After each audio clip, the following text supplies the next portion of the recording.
নমস্কার, জয় শ্রী গণেশ। স্বাগতম আপনাদের প্রত্যেককে। আজকে আলোচনা করব যে রাশিটিকে নিয়ে, সেটি হলো স্করপিও অর্থাৎ বৃশ্চিক। হ্যাঁ, বৃশ্চিক রাশির জাতক জাতিকাদের নিয়ে আলোচনা করব। আলোচনার কেন্দ্রবিন্দুতে রবির সঞ্চার। রবি বর্তমানে আছে বৃশ্চিকের অষ্টম।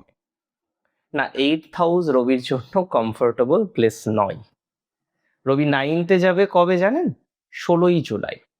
আর এই 16ই জুলাই থেকে পাক্কা 1 মাস রবি থাকবে বৃশ্চিকের নবমে অর্থাৎ ভাগ্যস্থানে। ভাগ্যস্থানে দশমপতি 9-10-এর কানেকশন রাজযোগ তৈরি করবে, এবং তাছাড়াও একাধিক পজিটিভিটি বৃশ্চিক রাশি তার জীবনে কিন্তু পেতে চলেছে। দেখুন, এই ট্রানজিটে প্রথমে আমি দুটো ভাগে ভাগ করে ফলাফল বলবো। একটা মনোজগতের ফলাফল আর একটা বাহ্য জগতের ফলাফল। বাহ্য জগতে এই ট্রানজিটে আপনার কর্মজীবনে প্রভূত পজিটিভিটি, স্টাক হয়েছিলেন, বেরোতে পারছিলেন না, এগোতে পারছিলেন না, অগ্রগতি হচ্ছিল না, বারবার থেমে থেমে থেমে যেতে হচ্ছিল। এই যে প্রবলেমগুলো আপনার জীবনে চলছিল, বারবার থেমে যেতে হচ্ছিল আপনাকে, এগোতে গিয়েই বারবার পিছু পা হচ্ছিলেন, বারবার সমস্যার মধ্যে পড়ছিলেন, এবার কিন্তু এগোতে পারবেন। প্রমোশন, চাকরিতে ট্রান্সফার ইত্যাদি যে বিষয়বস্তুগুলো থাকে, সেখানে পজিটিভিটি পাবেন। উচ্চশিক্ষার বাধা দূর হবে আপনার। ভ্রমণের সম্ভাবনা দেখা যাবে বৃশ্চিক রাশির। এই সময়ে সামাজিক ক্ষেত্রে বা সোসাইটিতে, কর্মক্ষেত্রে আপনার ইমেজ আরো বেশি ডেভেলপড করবে। This is the time for image making. আপনার ইমেজ ভালো হবে বা পজিটিভ দিকে যাবে। তবে মনোজগতের প্রভাব অপরিসীম। সমস্ত সংশয়, অন্ধকার এবং মানসিক অবসাদ আপনার দূর হয়ে যেতে চলেছে। মনের মধ্যে এক অদ্ভুত শান্তি, আধ্যাত্মিক শান্তি, একটা সৎ চিন্তা আপনার মধ্যে জাগ্রত হতে চলেছে। গুরু বা ঈশ্বরের প্রতি একটা ভক্তি মারাত্মক পরিমাণে আপনার বাড়বে, এবং আপনি চাইবেন জীবনে আরো সৎ পথে চলতে। দেখুন, এই ট্রানজিটের যদি আমি কোর প্ল্যানেটারি পজিশন অনুসারে একটু ফলাফল বলি, তাহলে প্রথমেই আমাকে বলতে হয় কর্মপতি ভাগ্যের ঘর। আপনার প্রফেশনাল ডেভেলপমেন্ট, আপনার কর্ম এখন আপনার ভাগ্য নির্ধারণ করতে চলেছে। এতদিন যে পরিশ্রম করেছিলেন, ভাগ্য তার ফল কড়াই গণ্ডায়, পাই টু পাই আপনাকে বুঝিয়ে দিতে চলেছে। কর্মসূত্রে বা ব্যবসার কারণে আপনাকে দূর দূরান্তে ভ্রমণ করতে হতে পারে, এবং যে ভ্রমণ, যে পরিবর্তন, যে ট্রান্সফরমেশন আপনার জন্য অত্যন্ত লাভদায়ক হবে। 9th হাউসে রবি, সূর্যদেবকে নবমে পবিত্র মনে করা হয়। এখানে রবিদেব আপনাকে গুরু কৃপা এবং পূর্ণ সহযোগিতা করবে পিতার ক্ষেত্রে, তাই না? রবি বলুন তো কার গুরু ছিলেন? দেখি আপনারা কে কে মনে রাখতে পেরেছেন, আমাকে জানাবেন তো কমেন্টে।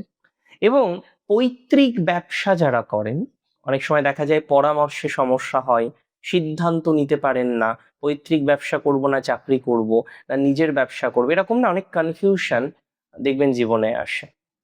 তো যে সমস্ত জাতক জাতিকারা এরকম একটা কনফিউশনে আছেন যে পৈতৃক ব্যবসা করব না অন্য কোনো একটা সিদ্ধান্ত নেব, আমি মনে করি তারা ইমপ্রুভমেন্টের জায়গাটা পাবেন।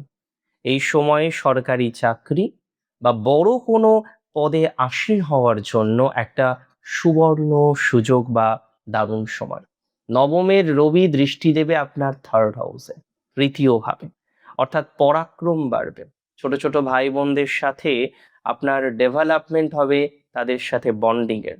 আপনার নেওয়া কোনো বড় রিস্ক বা উদ্যোগ এই সময় আপনাকে সফলতা করতে চলেছে, এই সময় আপনাকে সফলতা প্রদান করতে চলেছে। দেখুন, বৃশ্চিক হলো ফিনিক্স পাখির মতো, যারা ছাই থেকেও জন্মগ্রহণ করতে পারে, ছাই থেকেও পুনর্জীবিত হতে পারে। জীবন আপনাকে ধাক্কা তো দেয়নি এরকম নয়, বহুবার ধাক্কা দিয়েছে। আর যতবার জীবন আপনাকে ধাক্কা দিয়েছে, আপনি ততবার দ্বিগুণ শক্তি নিয়ে ফিরে এসেছেন। এই 1 মাস হলো আপনার সেই ভাগ্যের ডানায় ভর করে ওড়ার সময়। এতদিন যদি মনে হয়ে থাকে ঈশ্বর আপনার কথা শুনছিলেন না বা শুনছেন না, রবিদেবের এই কর্কট যাত্রা আপনার জীবনে কৃপার বৃষ্টি বহন করে নিয়ে আসবে। আমি খুব দায়িত্ব নিয়ে বললাম, নিজের সততা এবং কর্মের উপরে আস্থা রাখুন। দেখুন, রবি এই এন্টায়ার টাইমিংয়ে 3টি নক্ষত্র শেয়ার করবে। 16ই জুলাইয়ের পর 20 জুলাই পর্যন্ত পুনর্বসু, বৃহস্পতির নক্ষত্র, দ্বিতীয়পতি আপনার পঞ্চমপতি বৃহস্পতি নবমে বসে আছেন এবং দশমপতি নবমে, তাহলে 2, 5, 9, 10-এর কানেকশন খুব ভালো কানেকশন। আপনার কর্মজীবনের অগ্রগতি, সেলফ প্রফেশনের অগ্রগতি, ভালো কোনো বুদ্ধিদীপ্ত সিদ্ধান্ত নিতে পারবেন, ইনভেস্টমেন্ট থেকে লাভ আসবে, প্রফেশনাল এডুকেশনের সম্ভাবনা বাড়বে, উচ্চশিক্ষার সম্ভাবনা বাড়বে, দূরযাত্রার সম্ভাবনা বাড়বে, সন্তানদের কোনো ভালো নিউজ পেতে পারেন, সেলফ প্রফেশনে অগ্রগতি হবে, ফরেন ক্লায়েন্টেল বাড়তে পারে। যারা বিদেশে আছেন অথচ ব্যবসা করেন, তাদের ইমপ্রুভমেন্টের জায়গাটা এই সময় প্রচুর পরিমাণে আমরা লক্ষ্য করতে পারবো। এটা নিয়ে কিন্তু আমার কোনো রকম ডাউট নেই বা কোনো রকম সন্দেহের জায়গা এটা কিন্তু আমি লক্ষ্য করতে পারছি না। পুষ্যা নক্ষত্রে রবি থাকবেন 20 জুলাই থেকে 3rd অফ আগস্ট পর্যন্ত। আর এই সময়টা আপনার জন্য আরো ইম্পর্টেন্ট। আপনার চতুর্থ এবং তৃতীয়পতির নক্ষত্রে যে পঞ্চমে আছেন, তাহলে 3, 4, 5 এবং ওদিকে 9, 10-এর connection. Educational development, higher education, long travel করে কোনো এডুকেশন করতে হতে পারে, নিজের সাহসের উপরে ভিত্তি করে কেরিয়ারে বড় কোনো ডিসিশন নিতে চলেছেন আপনি, নিজের সাহসের উপরে ভিত্তি করে স্ট্রিম চেঞ্জ করতে চলেছেন আপনি, এডুকেশনাল কোনো পরিবর্তনের চেষ্টা করা এবং সেই চেষ্টা সফল হওয়ার সম্ভাবনাটা আপনার জীবনচক্রে আমি কিন্তু লক্ষ্য করতে পারছি। আমি খুব দায়িত্ব নিয়ে বলছি, আপনার ক্যারিয়ারে বড় কোনো পদোন্নতি আসবে, বড় কোনো পদোন্নতি আসবে, বড় কোনো ট্রান্সফরমেশন আসতে চলেছে। কঠোর পরিশ্রমের পূর্ণ ভাগ্যের সমাধান আপনারা কিন্তু পেতে চলেছেন, এতটুকু কিন্তু সিওরিটি আপনাকে আমি দিতে পারি বা দিচ্ছি। তবে বলে দিই, রবি তো পুষ্যা নক্ষত্রে সারা জীবন থাকবে না। শুধুমাত্র একটা কথা মনে রাখবেন, পুষ্যায় রবি অনেক পাওনা জিনিস দেবে, আপনাকে পোষণ তত্ত্ব দিয়ে ভরে দেবে, আপনার অথরিটি হওয়ার টেন্ডেন্সিটা অনেকটা বৃদ্ধিপ্রাপ্ত হবে এবং যে পদ আপনি এক্সপেক্ট করেন, যে ডেজিগনেশন আপনি এক্সপেক্ট করেন, যে ডেভেলপমেন্ট ইন ইউর কেরিয়ার আপনি এক্সপেক্ট করেন, সেই কেরিয়ারের ডেভেলপমেন্ট অনেকটা হওয়ার সম্ভাবনা দেখতে পাচ্ছি। অসলের সাথে রবি যাবে 3rd অফ আগস্ট, থাকবে দিন 13। অ্যাকচুয়ালি রবি একটি নক্ষত্রে কতদিন থাকতে পারে? ম্যাক্সিমাম 13 দিন এবং তারপরে দেখা যাচ্ছে 6 ঘন্টা। এবার 19-20 হতে পারে, কিন্তু 18-20 কিন্তু হয় না এই ধরনের বিষয়বস্তুগুলো। মাথায় রাখবেন, অশ্লেষ সাথে রবি থাকবে 3রা আগস্টের পর এবং অশ্লেষ মানে বুধ, বুধ আপনার একাদশপতি, বুধ আপনার অষ্টমপতিও। তাই 8-11-র কানেকশন সঙ্গে 9-10-এর কানেকশন এই সময় হবে অত্যন্ত তীব্র। বড় কোনো আকস্মিক লাভ আপনার হতে পারে। যারা জ্যোতিষ, আধ্যাত্মিকতা বা গবেষণামূলক কাজের সাথে যুক্ত, তারা এই সময় চরম সফলতা পাবেন। বড় কোনো ডেভেলপমেন্টের জায়গা এই সময় কিন্তু তৈরি হবে আপনাদের। লটারি, ইন্স্যুরেন্স, পৈতৃক সম্পত্তি থেকে আকস্মিক কোনো লাভ হতে পারে।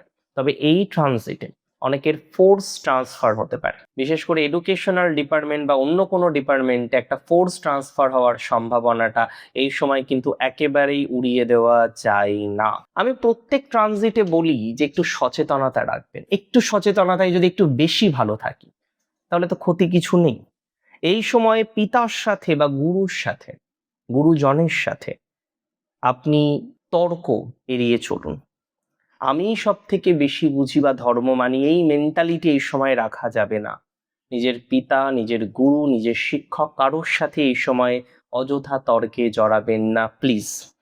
আত্মবিশ্বাস ভালো, অতিরিক্ত আত্মবিশ্বাস গোঁড়ামির জন্ম দেয়। তাই তো আত্মবিশ্বাস ডেভেলপ করলেও কোনো সমস্যা নেই, কিন্তু যেন গোঁড়ামি না আসে সেই বিষয়ে আপনাকে খেয়াল রাখতে হবে। কোনোভাবেই গোঁড়ামি যেন আপনাকে ঢাকতে না পারে, আপনি যেন গোঁড়ামির চক্করে পড়ে ডিস্টারবেন্সের মধ্যে না পড়েন। ছোট ছোট ভাই বোনদের সাথে এই সময় আপনার সম্পর্ককে রাখতে হবে অনেক বেশি তীব্র এবং স্ট্রং, যেহেতু রবির দৃষ্টি রাখছে কোথায়? তৃতীয়।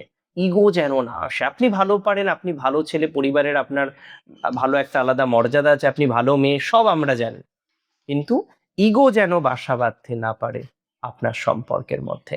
প্রতিদিন সূর্য অর্ঘ্য প্রদান করুন। হনুমান চালিসা রোজ করার চেষ্টা করুন, এটা মেনটেন করার চেষ্টা করুন। আর নাম্বার 3, চেষ্টা করবেন প্রতিদিন নিজের পিতা অথবা মাতার পা ছুঁয়ে আশীর্বাদ নিতে। অনেকেই নানান যুক্তি এখানে তর্ক খাড়া করবেন, আমি জানি যে দাদা আমি তো থাকি দূরে। যারা দূরে থাকেন ফোনে মা বাবাকে বলুন যে ফোনে মা বাবাকে বলুন যে প্রণাম নিও, এটা করুন। অনেকে বলবেন দাদা মা বাবা তো এমনি আশীর্বাদ করবে, অবশ্যই করবে, কিন্তু আশীর্বাদ যাচনা করলে কি কোনো দোষের কিছু আছে? এটা একটু করার চেষ্টা করবেন। ভালো থাকুন আপনারা, সুস্থ থাকুন। জয় শ্রী গণেশ।